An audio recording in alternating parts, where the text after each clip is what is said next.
92.7 big FM पर आप सुन रहे हैं बिग टॉकीज मशहूर फिल्म क्रिटिक और ऑथर भावना सुमाया के साथ। 92.7 बिग एफएम पर शुरू हो गया है बिग टॉकीज मेरे यानी भावना सुमाया के साथ।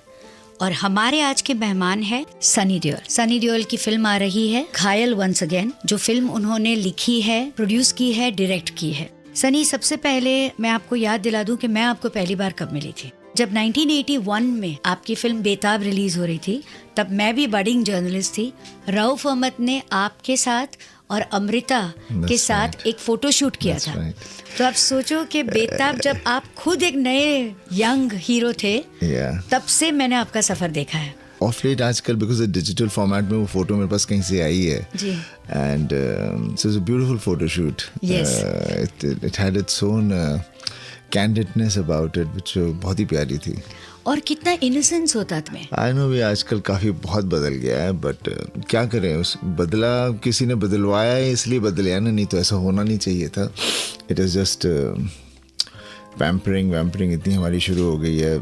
अच्छा, मुझे एक और आपके साथ वाकया याद आता है। चंडीगढ़ में पूनम ढिल्लन के साथ सोनी महिवाल की शूटिंग में आई थी। आप अकेले कुछ खाना खा रहे थे, तो पूनम ने और मैंने कहा कि देखो ये सनी देओल कब से कितना प्यार से कुछ खाना खा रहा है और हमारे साथ बिल्कुल शेयर नहीं कर रहा है।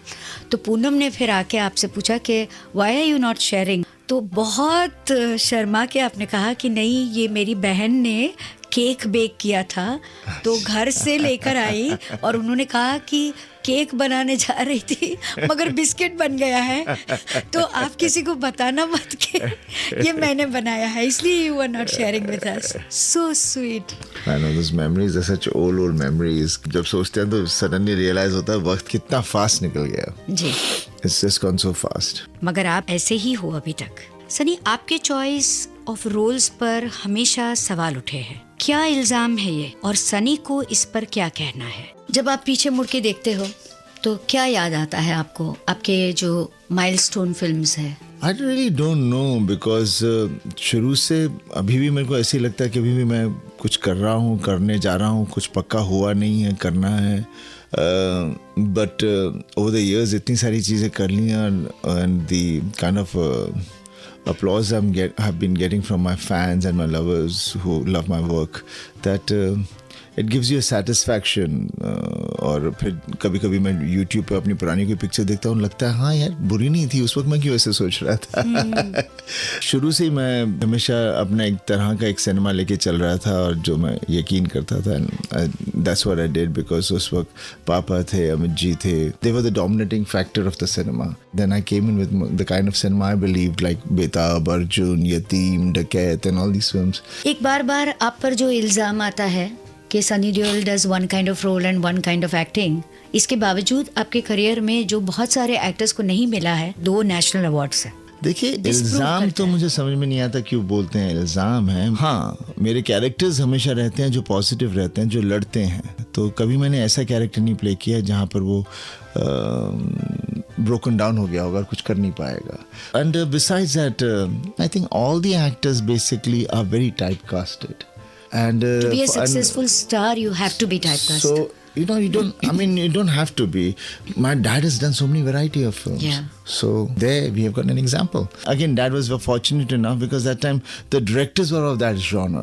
Writing is not a patch of what it used to be that time. So definitely those things are lacking. हम लोग गेटअप्स चेंज कर लेते हैं, सोचते हैं हमने एक्टिंग कर रहे हैं, लुक वैसे ही कर लेंगे और लगेंगे देखा मैंने क्या एक्टिंग की। मेरे हिसाब से एक्टिंग तो is something when you can blend the character within you. ये नहीं कि उसके मैनरिज्म सीखो, सोच और समझ को समझना बहुत जरूरी होता है। बिल्कुल सही कहा। बेसिकली यही होता है। And end of the day, you know, I always say that look up in the sky, there are billions of stars and everyone is twinkling, so what's the problem? Wow, that's fantastic. Sunny, अगर मैं भूल नहीं रही हूँ तो जब घायल release हुई थी और जो मीडिया स्क्रीनिंग रखी गई थी इरोस थिएटर में और हम सबको बिठाया गया था एक जगह पर और आपने एंट्री ली थी for the first time as a producer of the film, वो किस्सा मुझे याद है। बहुत मजेदार किस्सा था। मैं चाहूंगी कि आप हमारे लिसनर्स को खुद बताएं। आज आप एक फिर से एक पहाड़ पर हो और वो भी अपनी खुद की सुपरहिट फिल्म का सीक्वल। बहुत बड़ी जिम्मेदारी है। हाँ, मेरी चाहत थी कि मैं घायल का एक सीक्वल बनाऊं, लेकिन जब शुरू किया था उस वक्त जब बनी थी फिल्म, उसकी भी एक कहानी थी, क्योंकि वो फिल्म कोई बनाना नहीं चाह रहा था। राज मेरे पास आया कहानी लेके प्रोड्यूसर के साथ, और जब मैंने कहा मुझे बहुत अच्छी लगी तो प्रोड्यूसर भाग गया। फिर मैं भागा इसे लेके, पापा राजस्थान में थे, जयपुर में, मैं वहाँ गया, उनको जाके मैंने बोला नहीं मैं पापा को कहानी सुनाऊंगा, because I have to take a decision, why am I feeling it like this. तो पापा को सुनाई और पापा को बहुत अच्छी लगी। फिर मैंने पापा से कहा पापा I want to produce it, we need to produce this. He says yeah go ahead. और वहाँ से मेरी ये जर्नी शुरू हुई थी।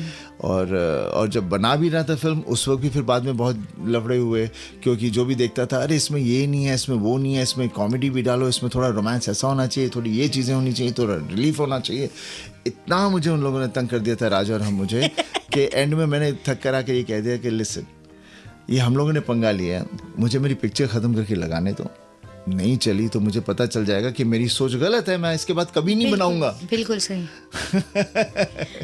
और जब पिक्चर बनी और लगी, उस वक्त मेरा जो अनुभव हुआ था even with the journalist was so beautiful कि मेरे रोंगटे खड़े हो गए थे, because you know me from since then ना, मैं जर्नलिस्ट से कितना भागता था, डरता था मुझे, बिकॉज बहुत डरते थे। हाँ, मैं क्या बोलूँ क्या नहीं बोलूँ, चिढ़ जाता था जो भी होता था, बोलते ही नहीं थे। तो उस वक्त मुझे याद है बीइंग अ प्रोड्यूसर आल्सो, तो हम लोग एरोज में हम लोग ने उसका ट्रायल रखा था, then all the journalists are there, then the producer has to come in with the director to talk to them, you know. So as a producer with Raj I went, मैं राज से झगड़ रहा हूँ, क्यों कर रहे हैं, क्या करेंगे, वो लोग कुछ बोलेंगे, क्या होगा, मैं नहीं बोल पाऊंगा, ये वो वगैरह।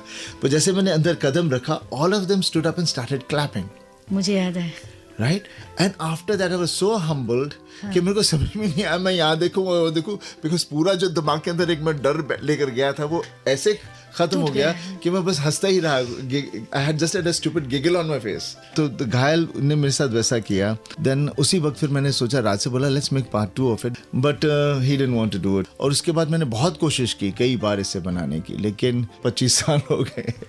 Eventually I got down doing it my self. देखते हैं क्या होता है। जो कॉन्फिडेंस मैं आपकी आंखों में देख रही हूँ, जो कॉन्फिडेंस आपको अपनी स्क्रिप्ट पर है और आपकी फिल्म के यंग एक्टर्स पर है, उससे तो देखकर लगता है कि जो भी होगा अच्छा ही होगा।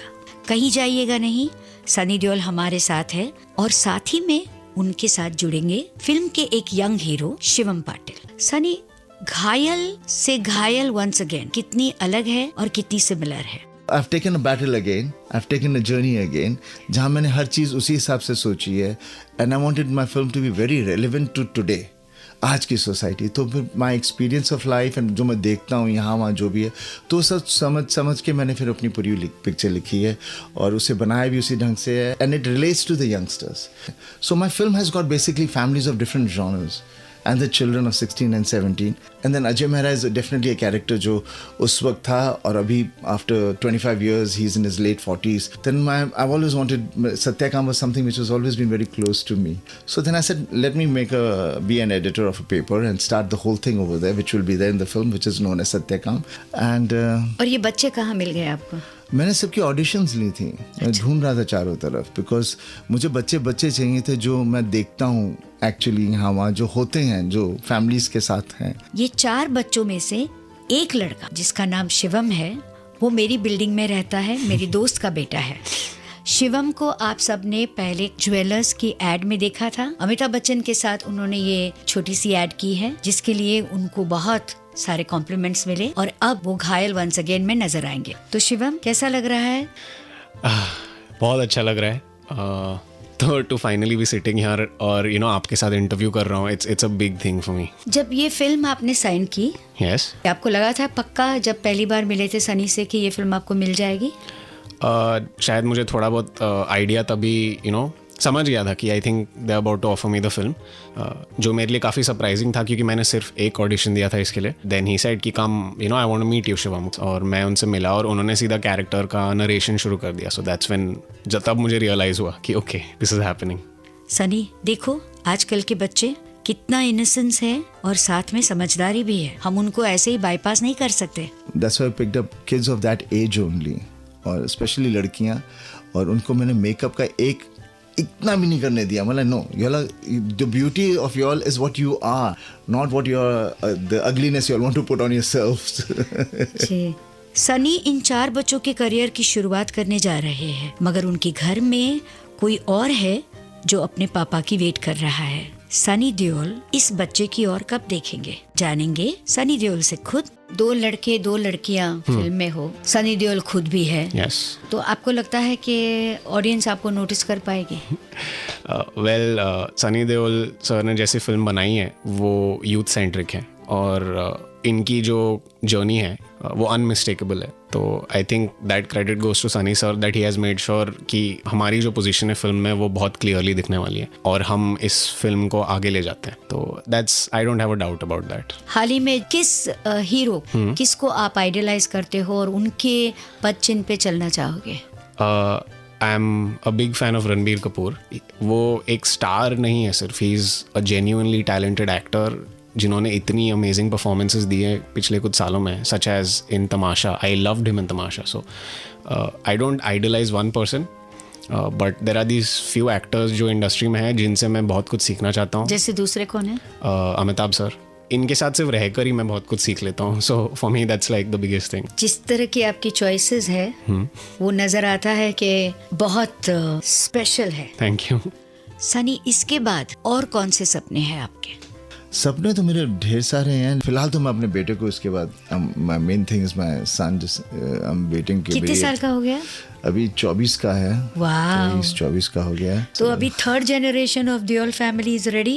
Yeah, already they're raring to go. It's just Papa is little delaying it. But definitely ये फिल्म के बाद that's my next thing which I'll be doing. हम आपकी फिल्म के लिए आपको बेस्ट ऑफ लक बोलते हैं। Thank you. और we wish कि फिल्म बहुत कामयाब हो। बस मैं सबसे ये कहना चाहूँगा कि 5 फेब को मेरी पिक्चर लग रही है और जैसे इस फिल्म में, जैसे मैंने बच्चों के लिए है और फिल्म में जो बच्चे फॉलो भी कर रहे हैं, वो मेरी फिल्म का ये एक डायलॉग है, अगर हम सच के साथ हैं तो हमें जीतने तक हार नहीं माननी चाहिए। And I think that's what all the youth should go along with. Nice, very nice. बहुत मजा आया सनी देओल और शिवम पाटिल से बात करके, and I am eagerly looking forward to Ghayal once again. और आप सबसे मुलाकात होगी अगले संडे इसी वक्त, एक और नई कहानी और कुछ नए किरदार को लेकर। तब तक के लिए बने रहिए 92.7 बिग एफएम पर। 92.7 बिग एफएम पर आप सुन रहे हैं बिग टॉकीज, मशहूर फिल्म क्रिटिक और ऑथर भावना सुमाया के साथ।